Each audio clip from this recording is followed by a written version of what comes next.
Hello friends, Adam here with FED. Today's video is a really fun discussion I had with Axum from Fire Embros. We're ranking and explaining every Fire Emblem lore to some degree, and it's a very fun time, so I hope you stick around till the end where we get to talk about some really cool stuff at our number one spot especially. So please stick around to the end, like the video, and subscribe for more fun discussions like this one. Hello friends, Adam here with FED. Today I'm joined by the man, the myth, the legend, Axum from Fire Embros. How you doing, man? Doing great. Thank you so much, Adam, for having me here today. I'm so excited to be here on the channel. I've always loved all the content you put out, and it's fantastic to finally be a part of one of the videos. Nice. Yeah, you do some great stuff on your channel. If you want some good, actual, thought out, well done pieces on Fire Emblem, whether it's gameplay or story or whatever, go check out his channel, Fire Embros. It'll be in the description of this video. Make sure to go sub, or else I'll know and you'll be in trouble. But today on this channel, which you should also subscribe to and like the video, we are going to talk about and explain our feelings on all the lords, and by lords we mean main characters of the series. So there's going to be some people on this list that don't have the title of Lord as their class, but they are lords in that they lead the story. So, starting from the bottom, the ones we think are Garbo are just awful. And at the very bottom, we have Roy. Do you have any thoughts or feelings on Roy, Mr. Embros? The problem with Roy is that his story is just not well told because it's not about him at all. So it could have been anybody else but him, and it wouldn't have mattered. Even to make matters worse, he's probably the worst lord in the Fire Emblem series.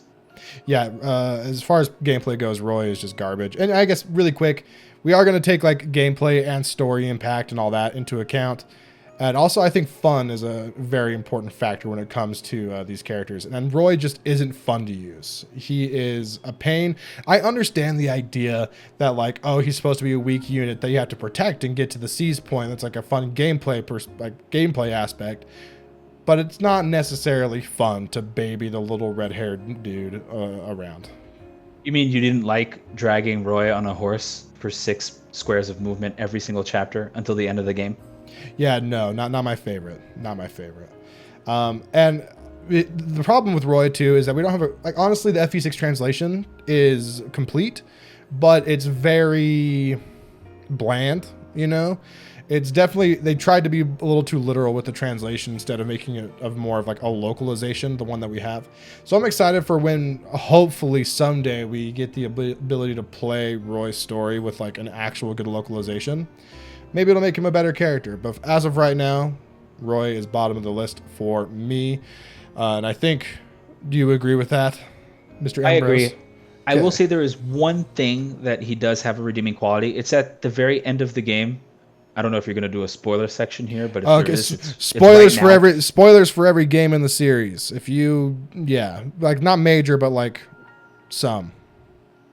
Go. I do think that at the end of the game, he has a little bit of a redeeming quality because he finally makes a decision about Idun and what to do with that. So he finally has some personality, but it's only given to him in the final chapters, along with his promotion.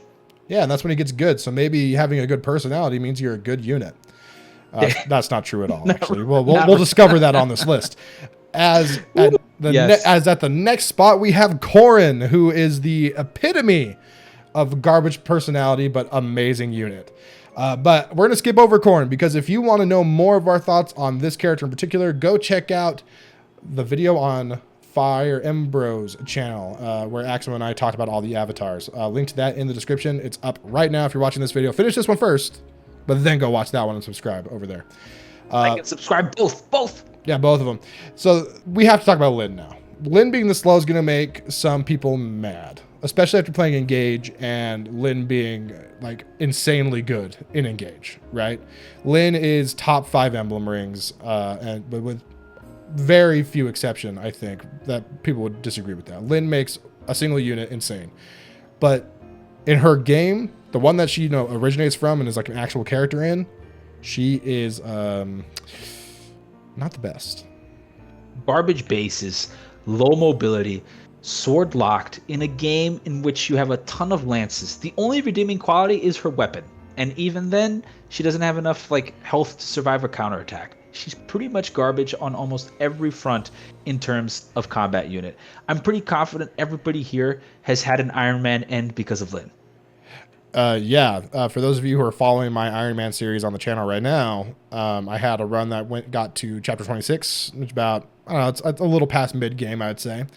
And Lynn just took one random combat on a map she was force deployed on, and I lost. So in subsequent playthrough, I had to baby her to be a decent unit so that wouldn't happen again.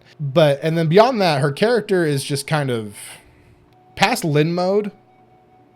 She could just not be there and nothing would change. Why is she there? The more I think about it, the more I think like, why did they put her there afterwards? I mean, it's all the Lycia Alliance, right? So there's that.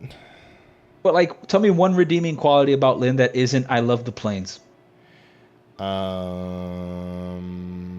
Intelligent Systems really likes her. I don't know. The player base really likes her, I guess. I guess like the nomadic women is the appeal of that, and it's pretty cool. She has some values that she tries to confer on, but she feels like she's far removed from her own story. And after her own story ends, why is she shoehorned into another one? Well, it's because I don't understand that. And honestly, I think if you could have made Lynn, I gave her own game and her just be the solo lord, I think it would have been a lot better for her, obviously. But the thing is, in Hector or Elwood's story, Lynn feels more like just another unit you would recruit, a la, like Raven, who's just gonna like kind of be part of the cause, as opposed to being like an actual key player. But for some reason, she's still a game over condition. Freaking Lynn. She suffers a lot from the plot not revolving or acknowledging her at all. And that's like, combined with a bad unit and her lack of impact, she just doesn't do it for me.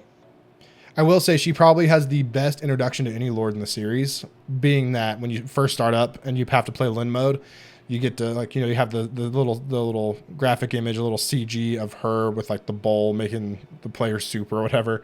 I think that really endeared her to the player base. And I think that's a really cool thing. And then for me, that alone puts her above the likes of Corrin and Roy, but not much higher. Moving on into the bad tier, we now have another companion lord from Fire Emblem 7, the Blazing Blade, Elwood. Not Roy, by the way, just in case anybody's confused. It's Elwood. Yeah, you can tell because Elwood has red hair and is also wearing blue, so you can tell they're different. Exactly. Imagine playing FE7 as a boy right after playing Melee, and you're like, I really want to play with Roy. And then you're like, wait, who's Elwood? Like, that's exactly how I felt. Well, that's what happened to me, too. I was like, why they got his name wrong? What the heck? I think Elwood, I just don't care for him as a unit. He's really annoying to use and baby around as well. He's less annoying in Hector mode when, you can just like not deploy him most of the time. But Elwood, and also as a character, I don't know, he just feels kind of bland to me. I don't know. I think you're going to see on the list, most of like the bland characters are pretty low. And Elwood just feels bland to me. I think Elwood suffers a lot from that. He's too much goody two-shoes. Like, he has no dynamic to him beyond one dimension, which is, I'm a really good guy and I want to see everybody like be in a good place. And it's like he has no anger. Even when like bad things happen to him, like his father dies, he gets mad at Nurgle, but he it's almost like he's kind of wimpy about it. When I feel like that Hector would, an example, would literally rip the guy apart. It's just like he doesn't really give me that aura of like Lord to lead the charge. And I feel like that falls to somebody else in that story, and because of that he gets shadowed by a better lord than him. I would say that Elwood is like the start in our list of just like the lord that's the main character because they're there. They're like nothing super special about him. Next we have Alir. We talked about Alir on the Fire Embros channel, so go check out that video. Again, link in the description. But next we have Ephraim, who as a combat unit, Ephraim's awesome. Very cool. But I cannot stand his, I don't start battles I can't win or whatever. And then he proceeds to take over a castle with literally 4 people. Like, I think that's probably one of the worst lines ever written. Like that's the most cringiest things ever. I'm like, oh my gosh, shut up. It's like, bro, you got lucky that they didn't have the Draco zombie there, because if he did, like, what were you gonna do? Like, you were gonna just lose. Yeah, you're really lucky that you ran into a castle full of level 4 enemies. You know, like one promoted enemy there and you're done. and you had a promoted paladin that did most of the work. But whatever, yeah, it's you picking the battles there, buddy. You go, Ephraim. You use that funny lance you have to stab the people, and you're awesome. What a tactician. His dynamic with Leon is pretty cool, though. Like, I think that his dynamic with him is pretty interesting, and I think his route is better in terms of story development than Erica's route, but I don't think that he's a better character than Erica. Yeah, which is a good segue into the next character on our list. Care to talk about? Oh, that would be Erica herself, the other princess of Renee, which is, as a combat unit, which I think is what everybody usually thinks about Erica, is like how bad she is in her own game.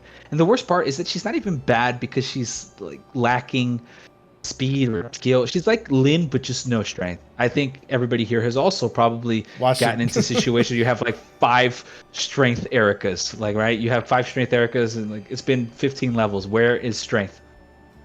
Yeah, and well, you say Lynn without strength, that's just Lynn. But I really, and you know, when she promotes, she gets a mount, which is also, you know, getting better move is great, but she doesn't gain lances, which is that's kind of sad. But I really like Erica's character. You know, people talk about how they like characters with flaws and that like they get punished with them, but then they'll be like, but not like that. I don't like it when their flaws are like that or something, you know, or you don't like it when they're like, oh, they didn't make the perfect decision. It's like, did Erica giving over whatever, the Sacred Stone or whatever to Leon, was it kind of like as a dumb decision in hindsight? Yeah. And for the omniscient player, yeah. But did she really know?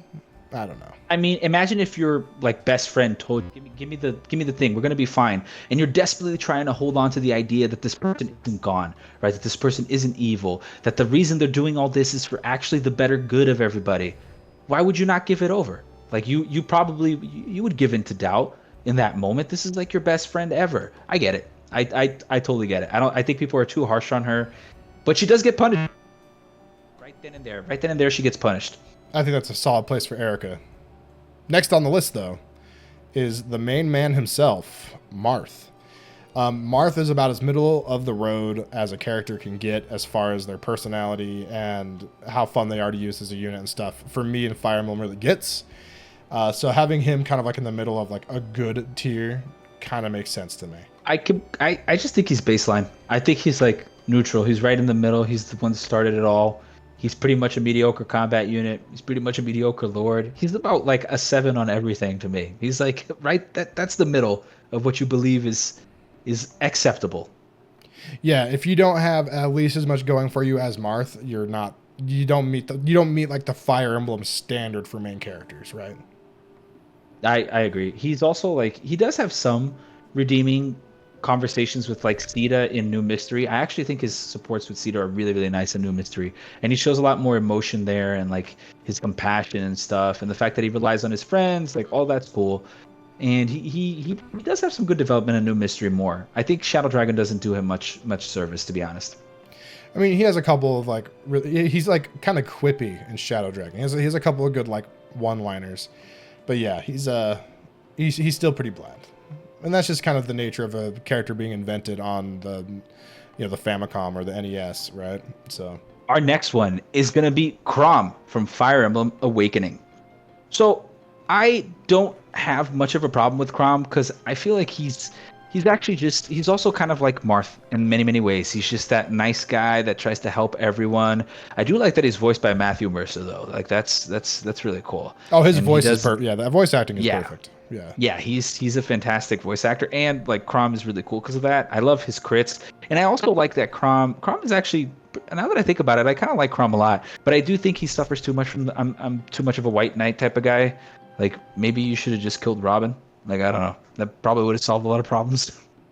It's true, would have solved a lot of problems. Little evil, but also like kind of the right solution there. Sorry. I think I do like Crom just a little bit more than Marth. I think he's more fun to use than Marth. Is a big part of this tier list, or not tier list, this like ranking system. Crom's just fun to use, man. And yeah, like you said, his crits are great. I think his outfit is also kind of is it? I don't know if iconic's the right word, but it's very unique. It's a very unique design, but in like a good way, not in like an annoying way. I like it a lot. Yeah, and he is pretty cool. His promotion to Great Lord is pretty nice too. Having access to lances, and he supports with a lot of good part of the cast. He's pretty much on my good. He's on my good Lord list. I like him.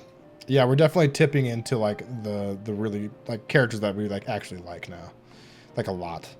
So next on our list we have Alencia, who I get it. Some people might not consider her a lord or a main character, but shut up, it's our list. She is. Alencia is, in my mind, is very interesting because of how she doesn't start off as a combat unit. She starts off as a essentially helpless person, you know, like your typical damsel in distress. She grows throughout the story by being a very humble person who leans on the strength of others, and whether it's Ike or Grail or Sonicky or whoever else. But eventually she, you know, resolves herself to help and fight. And I don't know. I like that about her. I think it's very cool. And then she has all of her like self-doubt and everything. And she's not like a perfect character. She has a lot of issues, but she ends up overcoming them in a realistic way. I don't know. I think it works really well. I think she's a fantastic lord. She's probably one of the better ones in my opinion. She has a really important, like you said, she has a really, really big growth arc in which she explores what it actually means to be a leader to her people, and that, you know, even her people have to dissent against her, and she's like, nope, but we got to put them down after the rebellion has been quelled, because like this is a decision I must make, even though they may hate me, it has to happen. So like she basically grows into that role, and like you said, she starts off weak, meek, but like by the time Radiant Dawn comes around, she's a fantastic unit. It's so good, man. Amity is one hell of a drug. But in Path of Radiance, she's not very good, though. I will be honest. She's also a game over condition on Iron Man, so be careful of that, guys. Like, cause if she dies, it's over. Yeah, probably. Very scary. If you're doing an Iron Man, just don't deploy her. I do not deploy her. Yeah, never. I wouldn't. I also like in part 2 of Radiant Dawn. It's such a weird little part of the game that doesn't really fit the grander narrative, but it's a really cool look at Alencia and her growth as a ruler. Essentially, it's about, does she have the strength to quell a rebellion, number 1. Number 2, is she willing to make sacrifices for the greater good of Crimea, right? Her willingness to give up Lucia, right, is like ultimately like the pinnacle of that. It's kind of it is kind of annoying that she like gets rescued in that moment by Ike and whatever. But I don't really feel like that's like a regression of her character. I think it's she was totally willing to go through with sacrificing her best friend for the greater good of her country. Yeah, and I even like the fact that Joffrey says like, you can't let them do this, and she's like, nope, we're gonna let it happen. Like, it's sorry, like that's just how it's gonna be. And I was like, damn, that's some commitment right there. So it does goes to show how much she's evolved as a character. And even later on, like when Benyon tries to come through and the Laguz Alliance are going to fight on Crimean Boars, she's like, nope, nobody's going to fight here. I'll put my weapon down. You guys are going to have to kill me and have my blood on your hands, but I'm not going to move. And like it just shows that resolve that she's built up as a character. Yeah, and then they try to kill her, and you have some of the worst green units ever dying and stuff. Yeah, pretty bad. And using up your items too. Oh, You're like, no, Joffrey, put the Brave Lance away. No. Stop, Joffrey, what are you doing? Yeah, Alencia is great though. But do you want to move on to the next one? This next guy is a bane in Fire Emblem Heroes. Every time a version of him is launched, it means the meta has shifted. Sigurd himself, which is actually the main character of Genealogy of the Holy War, Part 1. I gotta be honest with you, I don't really like Sigurd that much, but I definitely think he's a well-written character. Like, I do think that he is a character that is flawed, has a lot of mistakes that occur with him, is an intelligently designed character. He's also well-written to the plot in a degree that he combos well with the transition to the second generation themselves. And he makes mistakes that he pays like the ultimate price for. As a combat unit, this guy is probably one of the best lords in the series, if not the best. He can solo basically Generation 1 on his own. I don't like Genealogy very much as a game, so I prefer to refrain from talking about the gameplay experience itself. But the best strategy is to probably just Sigurd your way to the end. Yeah, as far as gameplay goes, Sigurd's obviously, without a doubt, the best character in his game. He can carry the whole army by himself. As far as characters go, he has a really...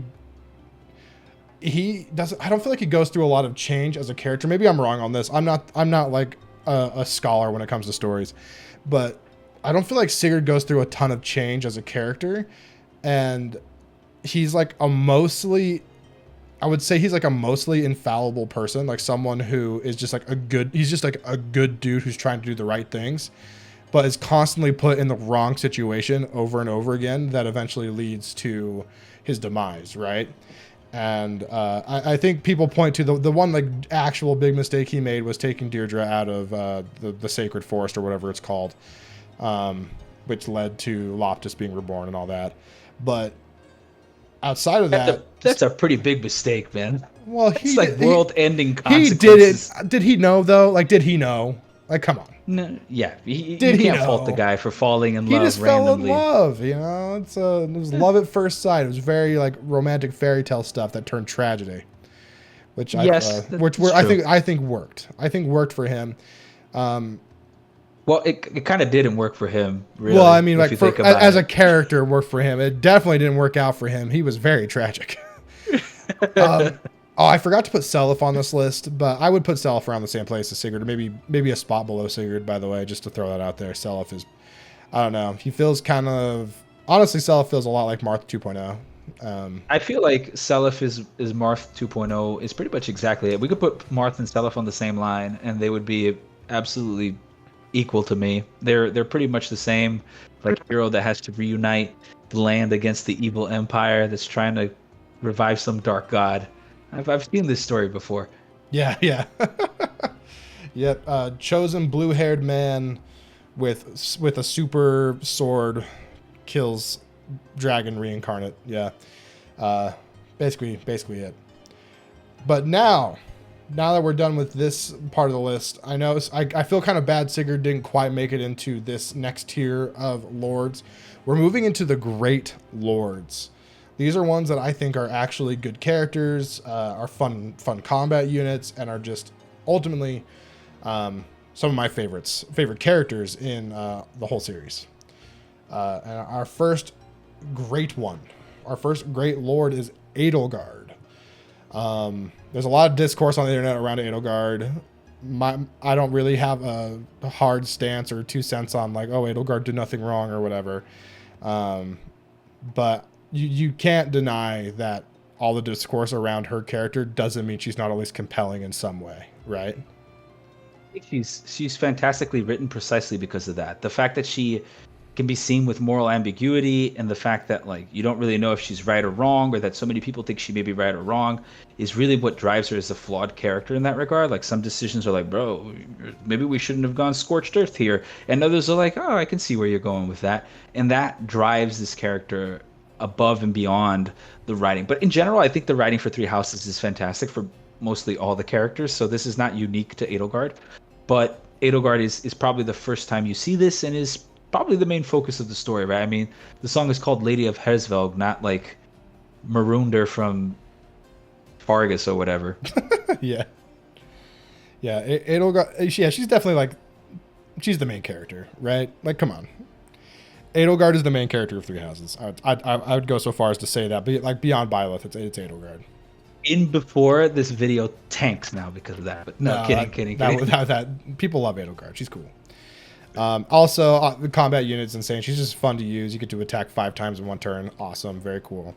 Everyone loves Adalard, but maybe not as much as this next Axe Lord. This is one of my favorites. I love Hector to like death. I think Hector is one of the best lords written in the series. I think he's great. I honestly would put him a tier above great in my opinion, but I like him at great too. It's fine. He is absolutely fantastic in terms of combat. He's like holding his own against pretty much everybody from beginning to end. Also, low speed capped in the game for enemies is pretty good because that means Hector can have low speed and still be good. But what I really like about Hector though is that he's emotional. Like he's irrational. He's angry. Like he is actually like he's a human. You can feel his emotions throughout the story that's being told. and he goes through a lot of loss. Like his whole story is just one tragedy after another. And even though he goes through really, really big, important like plot twists, like his brother dying, he still just holds it all up and just is there for his friend no matter what. And that is like, it just shows the determination that this guy has in FE7 of what he wants to do for his friend. And in FE6, like he's even good there too, even though it's for a little bit. But like, he's still good there too. Like the last stand kind of guy, Yeah, Hector is the bro. He is the best friend you want to have, right? He has your back no matter what. I like that about him too. So, but I think you said it perfectly. I don't have anything else to add on Hector. He's a great unit, fun to use, and just a fun character to read about. Also a fun character, our next pick, Claude. Claude is like the wind god, right? Like this guy is all about style and charm and wit and strategy. Although I will say I never quite understood like how he's deemed the greatest tactician ever. Like I don't really, is that because I'm a great tactician and I'm controlling his army? Like I don't know about you. Like how do you feel about that? Yeah, that is a part of his character. That feels more like they told us and didn't show us. There is no scene in a Fire Emblem game that like warms my heart more than when post time skip, Byleth walks up the steps and you see Claude like looking out the window and like the sun's shining. You're just like, aw, he's my friend, Claude's like probably the lord that you'd want to actually like, I don't know, hang out with a little bit. He's just a cool guy. He's just a cool guy, and then he's also really fun to use. He gets to ride a freaking dragon, which is sick. As a unit, he is. I honestly think he's the best of the three. I don't know, because Gale Force is one hell of a drug, but like he is pretty good. Because Fallen Star is really good. Like that level of a void guaranteed with the range and Canto, he's pretty good as a unit, honestly, with bows. Yeah, and he has pass, so flying with pass is just crazy, right? So I as far as fun goes in like combat, Claude is incredible. Post time skip he really shines. Pre time skip he's a little lackluster compared to Adalard and Demitri, but I don't know. For me, it's just his character. I don't know what it is about it. I just find it very, I guess, attractive. Not in like a I'm in love with him kind of way, but in like he has a very charming aura, Yeah, that's true. I do think that there's one thing about him though that kind of it was so weird that I almost had to do a double take. Like at the end of the game when you're like fighting Nemesis, he says like the most anime thing ever. I know the friendship thing. That's how we win. Like yes, okay, there, like, Claude. Yeah. Where did this come from? Like I'm like this is not this is. It just felt so out of whack. I don't know about you. Oh, it was totally out of left field. I'm like, what the heck? What happened? What am I watching? I was like, I get shooting the arrow up so that, he doesn't see it coming. Like, that's all Claude there. We got this. But then, like, but this is how we win. And then charges and gets, like, bodied. And then... I think the whole point of that, though, I think that's also supposed to play into, like, he's a master tactician. He was, like, distracting Nemesis or whatever. But it just came across goofy. Yeah. Yeah, it came across really goofy. But, I mean, hey, you know what? In a bunch of good plays to make one misplay, not the end of the world. Oh, and he has the best selection quote in the entire game. When he's at half health, or I think it's half health or less, he says, "I'm hurt, but I'm with you." But the way it's delivered, it hits. It's so good. Well, Josie's just a very good voice actor too. Let's be honest. Oh yeah, he kills it. He makes Claude as good as he is for sure. All right, next we have Alm. I love Alm. I do too. A lot. We could just stop right there. Like that's it. So much so that it hurts me to have 5 characters ahead of him, but the other 5 just like are so impactful to me. But Alm is a lot of people don't like what they did with him in Echoes, where they feel like they softened him up a little bit or rounded out his edges a little bit. Because people are used to Gaiden, where he was like really hardcore. It was like, I'm just gonna go kill everybody, and rough then and tumble. Yeah, and that's kind of how he was in Awakening for his Einherjar. He was like really hardcore. I'm just gonna murder everybody that gets in my way, like very conqueror like. I liked I don't know, I liked his personality in Echoes. I really liked the rounded out edges, I think, but he was still like very like steadfast in his convictions that if I have to kill people, I'm gonna kill people. Sorry, Celica. Like, that's just what I do, bro. Yeah, I do feel like he has a lot of those qualities that very much to me emulate a lot of like what Ike has too, but to a different degree. But he has that whole larger than life kind of deal. Like, like I just love, he just always felt like a character that was welcoming to all different types of people that wanted to be growth, right? He wanted to see growth in himself and in other characters too, but he wasn't afraid to do what needed to be done. And I think that that's like why he even stood grounds against Celica and was like, bro, I don't like, I get where you're coming from, but that's not how, I'm not going to talk Rudolph out of fighting this war. Like, you know what I mean? Like, he's not just going to up and leave.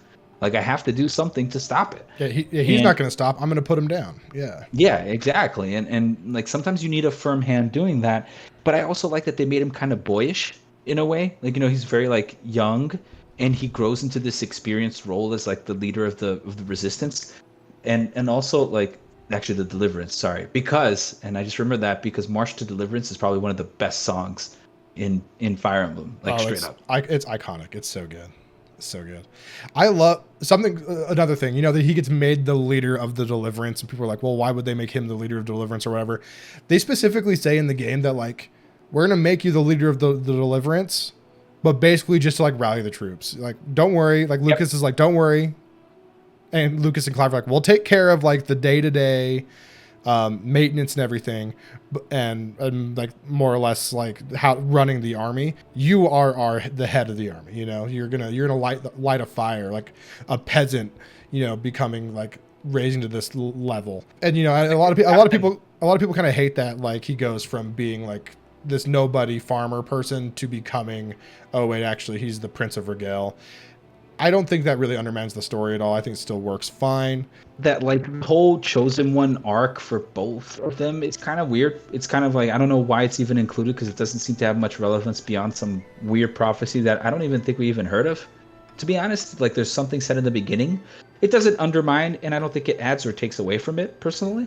I do like that he's kind of like the Captain America of the Fire Emblem Lords. Like, they just use him as poster boy, but he's actually really busted.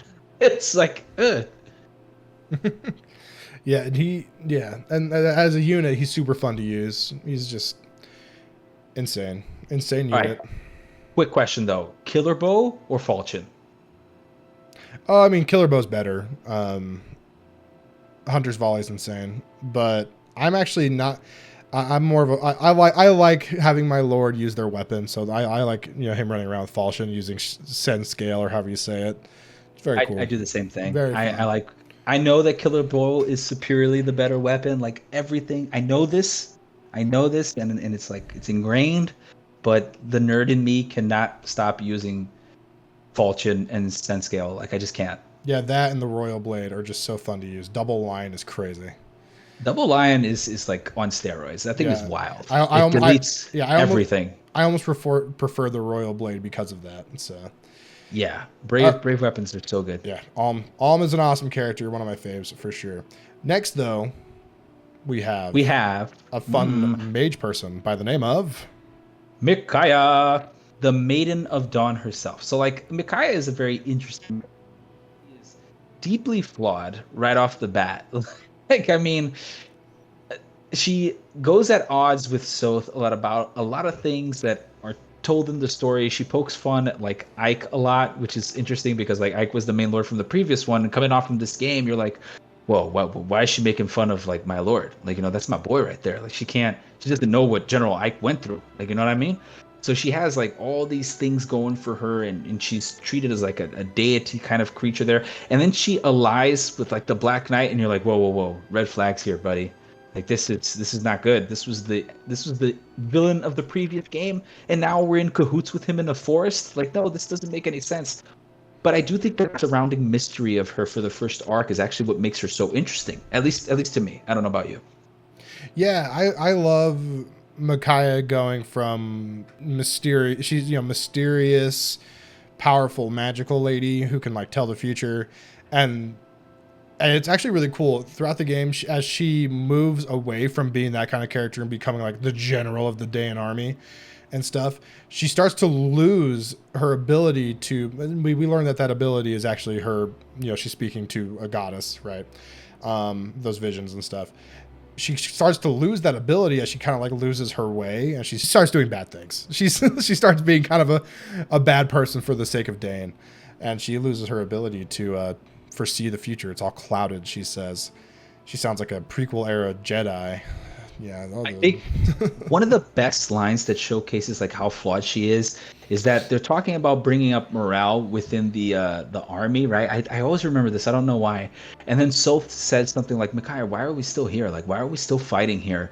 And then she's like, "Well, I don't know. Like, I'm trying to motivate the troops before the war ends." And like one person is saying that they want to bring back home a stuffed lagoose for their child, and I'm like, what the. I'm sitting there like, bro, this is like me saying like, yeah, I want to bring back home a stuffed person to my baby. Like, it's like, bro, that's messed up. And Soth even calls her out on it. He says like, what are you saying? Like, this is horrible. How can you even do that? And then she reverts back. She's like, I just don't know how to maintain the morale of my army. Like, I don't know what I'm doing. I'm falling apart. And she kind of leans in, becomes really emotionally vulnerable in that moment, which really shows like, human nature, which is something that's good, Yeah, she's a very human character in that way. I don't know. I like Micaiah a lot. Maybe my reasoning isn't great, but it's my tier list or my ranking, whatever. I don't care what you have to say, dear comment. Well, I do care. Comment, please. I do care. But my list. Micaiah goes this high because I say so. What do you think about unit, though? I have a hot take on Micaiah. You ready? Micaiah's one of my favorite units to use. Oh, okay. So it's maybe not that hot then. Sorry. Just like totally stole your thunder. I feel so bad.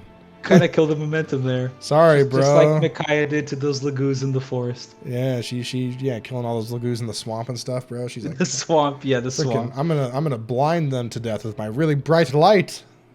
Yes, I actually like Micaiah a lot as a unit. I think people hate on her because I never understood this. I see this a lot. People say things like, "But she can't survive a hit." I was like, "You're not putting Soren on the front lines. Why would you put Micaiah?" Mm-hmm. Like, why would you do that? Why are you even using her that way? It's like me saying like, oh man, Mist can't even kill a single unit. It's like, she's not supposed to. Because she's a healer, idiot. Yeah. Yes, yeah. What are we doing here? Like, I don't get it. But I actually like Micaiah a lot. I think she's. I used to not like her, but now as I've grown older, I kind of like that she's more real. Yeah. And as far as combat goes and stuff, the fact that she gets staff utility after part 1, that helps her be a lot more fun to use too. Okay. I don't think we need to talk about the next one too much, if I'm being fair. I agree. I think the next man speaks for himself in Ike. Ike is a ginormous beefcake of a man who is very fun to use. And his story is, I don't want to say it's like relatable, but I feel like it's more relatable just because he's just a dude, Ike's just a guy. He's just a guy. And he's a guy that like goes against insurmountable odds too, right? Like if you think about it. And freaking wins. Yeah. It's so inspirational. He's just like a walking, it's so weird because he's my favorite Lord. Like, I'm just going to be honest here. He's my favorite Lord. I really like him. I think his progression in Path of Radiance is really good. As objectively speaking, he's probably a better character in Path of Radiance because he matures there. In Radiant Dawn, I think it's more of like you seeing what that maturement comes to, Yeah, it's like Radiant Dawn for Ike is kind of like the fruit that is born from the tree of Path of Radiance, right? And man, is it a juicy fruit. Oh, it's so juicy. Oh, yeah. Sorry. It's okay. Ike is a beefcake. I will not lie. But the guy is like, he's just fantastic. He's an inspirational force driving in that story. Like every time I heard Ike scream or that Ike showed up on the screen, I was like, this is going to be a good chapter. Like I'm ready for this. Like I know I can do this because Ike can do it. Like, it's like a character that almost drove itself. It's so weird. Yeah, it's just a really cool character. Really cool character. But is he as cool as our next character? I don't know. Leaf. You probably think Ike's way better than Leif. I don't know. I've got to be honest with you. I'm playing FE5 right now. Right, I'm playing Thracia right now. Is it your first playthrough? Yes, this is right? my first playthrough. I Okay. love this game. Like this is peak Fire Emblem right here. If you have not played FE5, people, you have to stop what you're doing after you watch this video, of course, and play FE5. It is that good of a game. It just everything about it is so good. And Leif is really growing on me as a character. How far in are you now? Last time I saw you were on chapter 8. I think yeah, that's where. Did I stream since then? I don't think so. I think I'm on chapter 9, or I think maybe I am on 8. Are you chapter 8X or 9? 9. I'm on 9 then because I did 8X. You did 8X. I think I did 8X. Okay, you're on 9. Yeah. Yeah. Okay. I think a lot of people's opinions on Thracia changes once you get around chapter 15 and 16 and around there. So I'm interested to hear how you feel about it once you get there. But for now, yeah, you're in the sweet spot. It's where the game's really good. The game is really good. Not gonna lie. I like the whole thing personally, but there's a lot of people that don't. But Leif as a character is put. I don't know why he resonates with me so much, but he's just put in an impossible situation, and I'm not even going to spoil Leif's character. This is one that I don't want to spoil because I know that you, listener, most likely have not played this game, Fire Emblem Thracia 776, and you should, if for no other reason than to experience Leif as a character. I think he is very, very cool. He makes mistakes. He gets people that are very close to him killed with those mistakes. And it's about a boy who should not be in the position he is in, figuring out how to overcome, all the issues that are coming his way. And it's really well done. And as a character, as a unit, he's fun to use, I think. He's not bad. I think people like to equate him to Roy, and I'm like, he is not.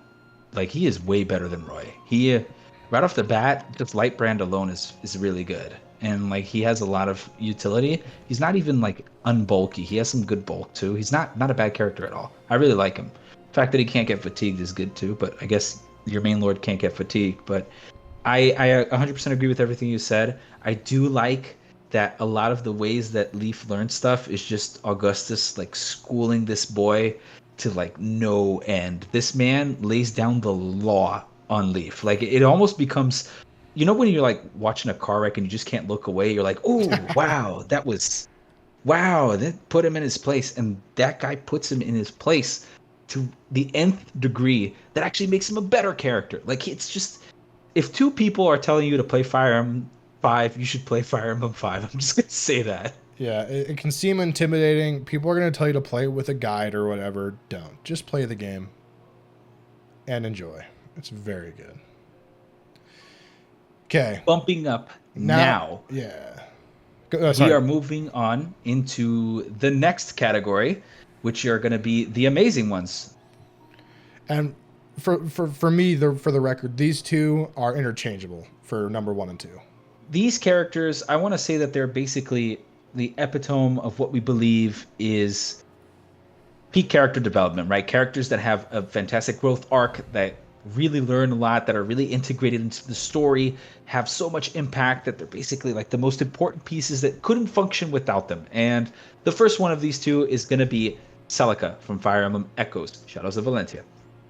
And Celica is known as the warrior princess that sets out from Novus to actually have a chat with Milla about why is the earth dwindling. That's pretty much the premise, to be honest. And I think it's pretty cool because you don't expect anything from her route, because it goes on some weird tangent that like have nothing to do with that. It becomes more of like we're going to kill all these bandits. For somebody that's a pacifist, she just sure does a lot of killing.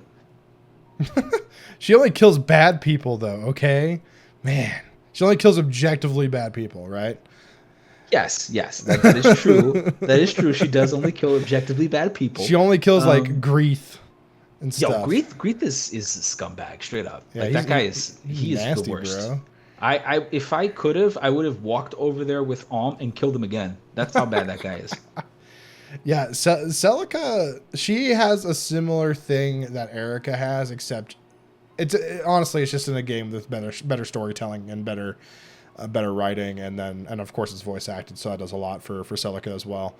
But people always crap on Celica for making, like, why would you trust Jeddah? And like, yeah, I get it. Jeddah, he's purple, obviously evil. We get it. But I don't know, in the context of their world, he's just a member of another religion, He's just of the Duma faithful, not necessarily evil, just like a different sect of whatever religion they are, right? And that doesn't bother me. And I just love Celica, how hopeful she is and how personable she is with just like everybody she talks to. I don't know. I just love everything about Celica's character personally.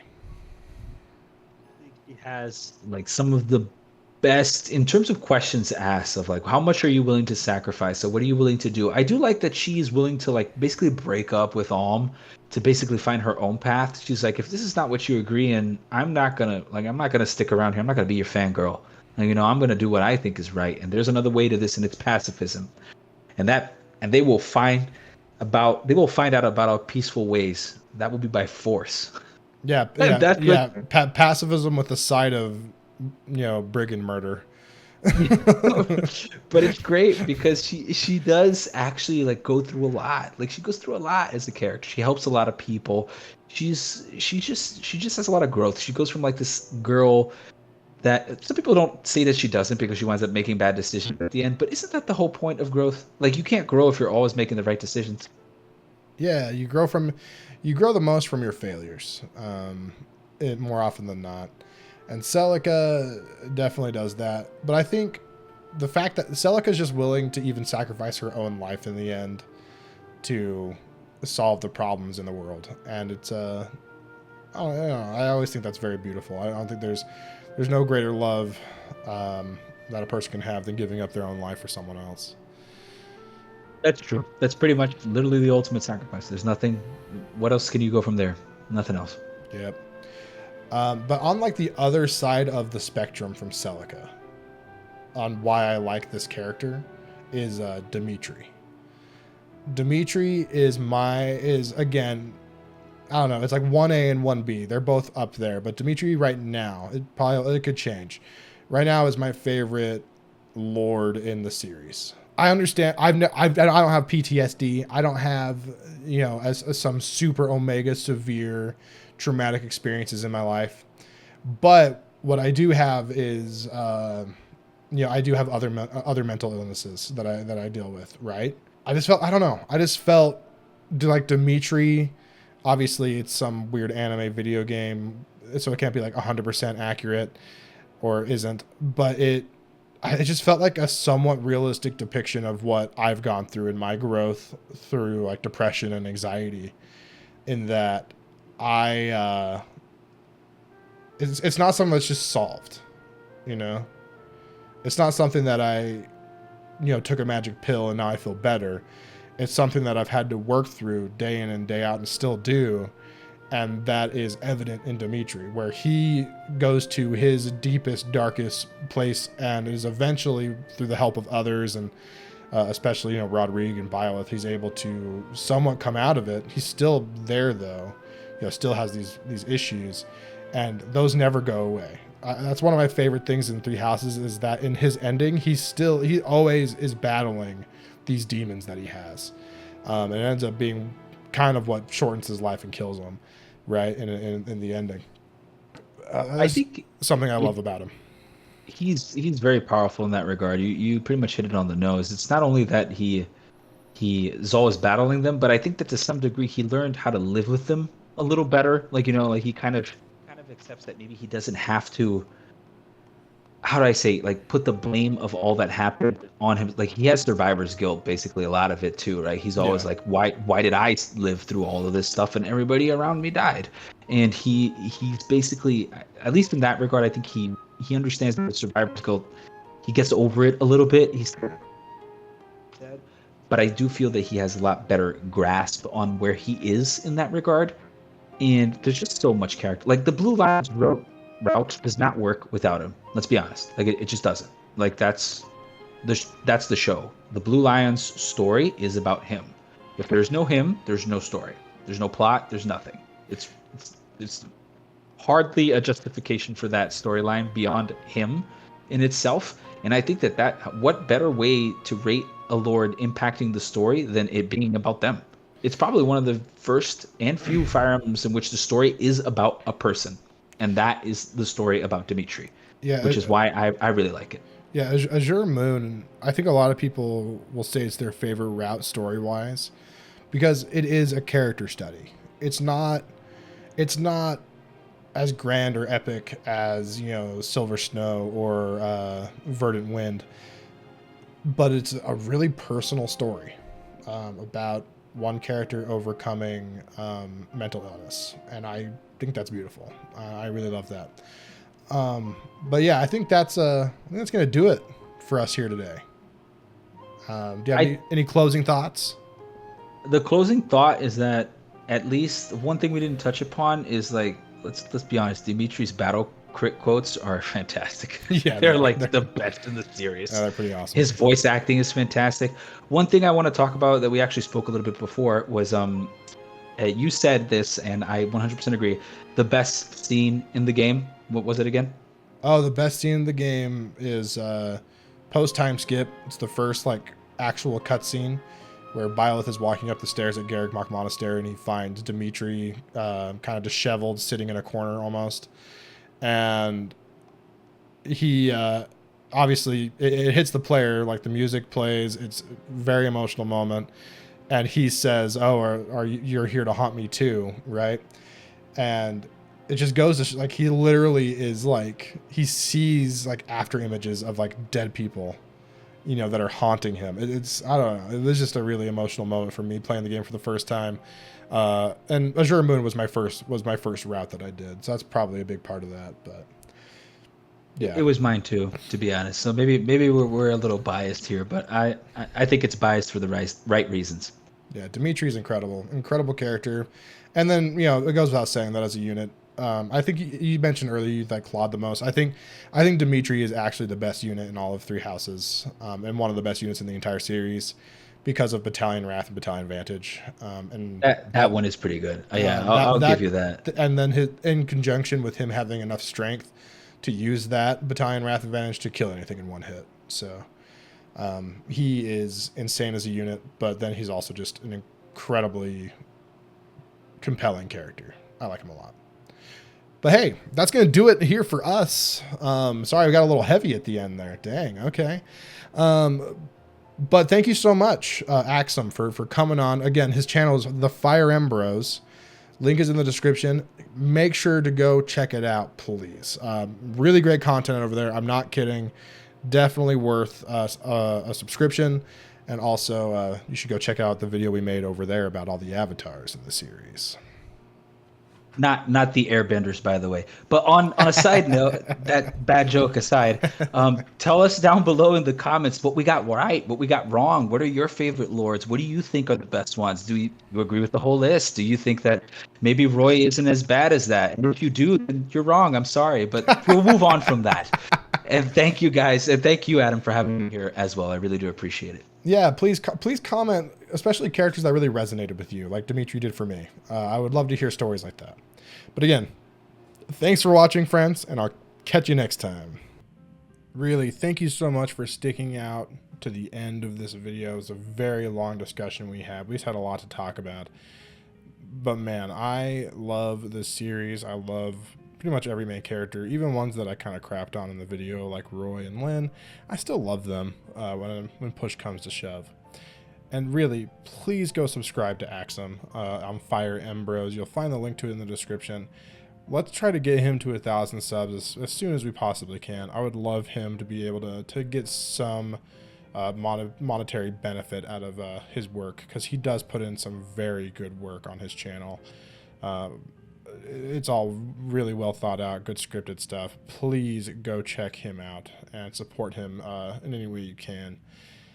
And of course, please subscribe to this channel. We've been hovering around at 19.5 thousand subs for ever.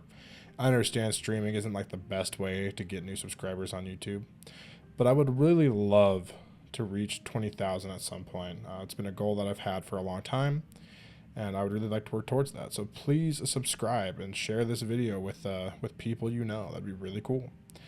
And yeah, like the video too. Comment your thoughts. Who are your favorite lords and why?